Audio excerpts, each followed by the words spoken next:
நமஸ்காரம். வானவியல் ஆன்மீகம் கேட்குற எல்லோருக்கும் என்னோட முதல் நமஸ்காரம்.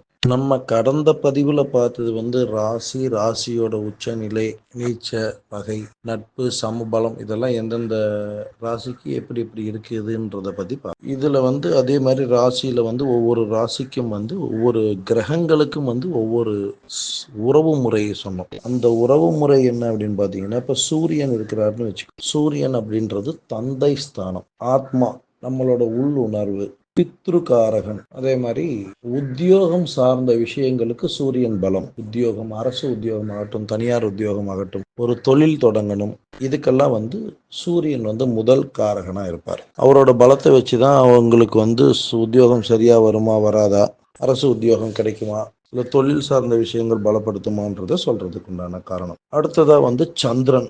சந்திரன் அப்படின்றது தாய் ஸ்தானம். அடுத்தது உடல் காரகன்னு பேரு சந்திரனுக்கு. மனோகாரகன்னு பேர். தாயோட உடல் சார்ந்த விஷயங்கள் இதுக்கெல்லாம் சந்திரன் முக்கியத்துவம் பெறுவார். நமக்கு தாயோட ஸ்தானம், அந்த தாய் உறவு முறை நமக்கு எப்படி பலப்படுத்தும் அப்படின்றதையெல்லாம் இந்த சந்திரனை வச்சு சொல்றது. நம்மளோட உடல் ரீதியான தொந்தரவுகள், இதற்கு உடம்பு சரியில்லாமல் இருக்கு, அவங்களுக்கு எப்படி சரியாகும் சரியாகாது, இதை பற்றியெல்லாம் சொல்கிறது அந்த சந்திரனை வச்சு சொல்கிறது. மனசு சரியில்லை, மனக்குழப்பமாகவே இருக்குது, எதுலேயும் நம்மளால் ஒரு தீர்மானமாக வர முடியல, இதெல்லாம் சந்திரனை வச்சு சொல்கிறது. அங்காரகன் அப்படின்றது செவ்வாய். செவ்வாய் சகோதரம், அதாவது சகோதரம்னாக்க அண்ணனாகட்டும், தம்பியாகட்டும், அக்காவாகட்டும், தங்கச்சியாகட்டும், அதில் வர்றது. அடுத்தது பூமிக்காரகன். பூமி சம்மந்தப்பட்ட விஷயங்களுக்கு செவ்வாயை கால்குலேட் பண்ணுவோம். இப்போ அக்காவுக்கு இப்போ ஒரு முதல்ல இன்னைக்கு ஜாஸ்தியாக கேட்கப்படுற விஷயம் என்னன்னாக்க, முதல் குழந்தை பிறந்துச்சு, 2ஆம் குழந்தை தாமதமாகுது அப்படின்ற பட்சத்தில் இந்த அவங்க ஜாதகத்தில் இருக்கக்கூடிய செவ்வாயோட நிலை, இதை வச்சு சொல்றது. பூமி வாங்கிறது, விற்கிறது, வீடு வாங்கிறது, இது மாதிரி விஷயங்கள், பூமி பூஜை போடுறதுக்கு அவங்களுக்கு பலம் இருக்கா, இல்லை கட்டின வீடு வாங்க முடியுமா, இதையெல்லாம் செவ்வாயை வச்சு பார்க்கறது. புதன் தாய் மாமன் வித்தை.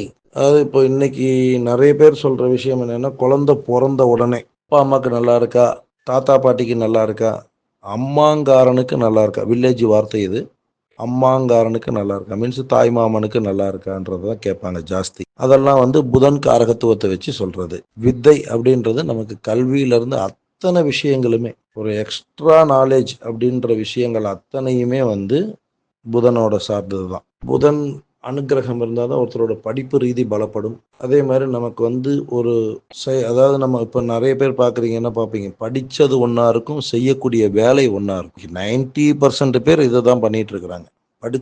படித்ததுக்கும் அவங்க வேலை பார்க்கறதுக்கும் சம்மந்தம் இல்லாமல் இருக்கும். ஏன்னா ஏதோ ஒரு வேலைக்கு போகணும் அப்படின்ற ஒரு நிர்பந்தத்தினால அந்த வேலைக்கு போவாங்க. படித்த வேலைக்கு சம்மந்தப்பட்ட வேலைகளை பார்க்கறதுன்றது இன்னைக்கு ஒரு 20% பீப்புள் தான். இது எல்லாருமே படித்தது ஒன்றா இருக்கும், செய்யக்கூடிய வேலைகள் ஒன்றா இருக்கும். அது மாதிரி வித்தைகளை நமக்கு கற்றுக் கொடுக்கறது புதனோட காரகத்துவம். அடுத்தது குரு. குரு பார்த்தீங்கன்னா புத்திரகாரகன்னு பேர். புத்திரபாகியம் அப்படின்ற பட்சத்தில் அவரை தான் கணக்கிடணும். அவரோட நிலை, அவர் உட்கார்ந்துருக்கிற இடம், இதெல்லாம் அதை வச்சு புத்திரன், அந்த அந்த தம்பதியருக்கு புத்திரம் இருக்கா இல்லையா, தாமதப்படுமா, இதையெல்லாம் சொல்றது. தனம், நமக்கு உண்டான பொருளாதார விஷயங்கள், அதே மாதிரி குரு கடாட்சம் அப்படின்னு சொல்லுவாங்க, இதெல்லாம் குருவோட அனுகிரகத்துல வருது.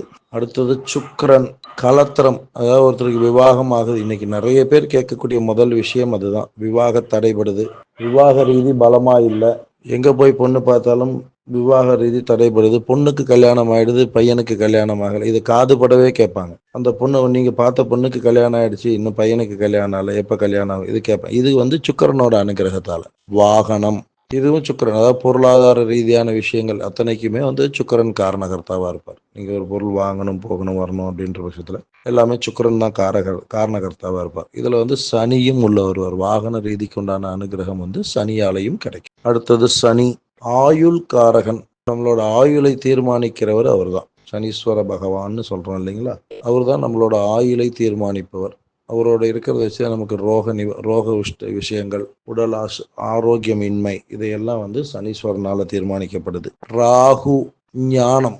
ஒருத்தர் சொல்ற விஷயத்த நம்ம அப்சர்வ் பண்ணி, அதாவது புரிஞ்சுக்கிட்டு அந்த வேலைகளை பண்றோம் இல்லைங்களா, அது ஞானம் வேணும். அதுக்கு அந்த மாதிரி விஷயங்களுக்கு ராகு பலப்படுவார். நமக்கு ஐஸ்வர்யம் கொடுக்கறதுக்கு ராகு பலப்படுவார். நமக்கு அதிர்ஷ்டம் வேணும் அப்படின்றோம், திடீர்னு ஒரு எதிர்பாராத ஒரு அதாவது மாசம் ஒரு சம்பளம் வாங்கிட்டு இருப்போம், திடீர்னு ஒரு இன்க்ரிமெண்ட் வருது இல்லைங்களா, அந்த இன்க்ரிமெண்ட் ராகுவால கிடைக்கும். மோக்ஷம் கேது.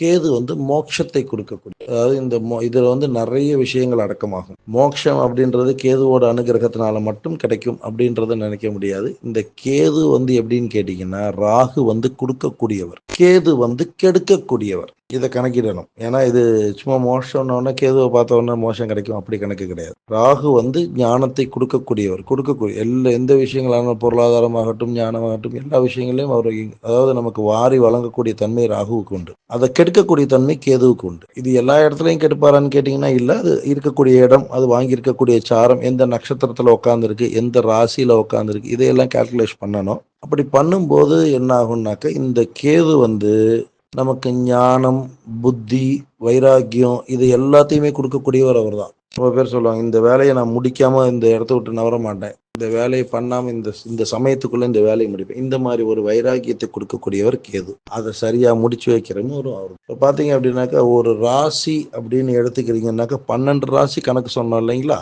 இந்த 12 ராசிக்கும் ஒவ்வொரு விதமான வேலைகள் இருக்கு. இந்த ராசியில வந்து 9 கிரகங்கள், அதாவது லக்னமும் எடுத்துக்கிட்டீங்கன்னா 10 கிரகம் மொத்தம். அந்த லக்னம் அப்படின்ற விஷயம் தான் அவங்களோட உயிர் ஸ்தானம். லக்னம் மற்ற விஷயங்கள் ஒவ்வொரு 2வது வீடு என்ன, 3வது வீடு என்ன, 4வது, இது மாதிரி 12 வீட்டுக்கும் 12 விதமான தன்மைகள் உண்டு. எப்படி இப்போ 9 கிரகங்களுக்கும் 9 விதமான விஷயங்களை பலப்படுத்துதோ, அதே மாதிரி 12 வீடு, அந்த 12 வீடும் 12 விதமான விஷயங்களுக்கு நமக்கு பலத்தை கொடுக்கும். அந்த இடத்துல கிரகம் இருக்கோ இல்லையோ, சுப கிரகம் இருக்கோ இல்லையோ, அது நீச்சத்துல இருக்கோ, உச்சத்துல இருக்கோ, ஆட்சியில இருக்கோ, இல்ல சமபலத்துல இருக்கோ, நட்புல இருக்கோ, அதை பத்தியெல்லாம், பகையில இருக்கோ, அதை பத்தியெல்லாம் கவலையே இல்லை. அந்த இடம் வந்து அந்த இடத்துக்கு உண்டான பலத்தை செய்யும்.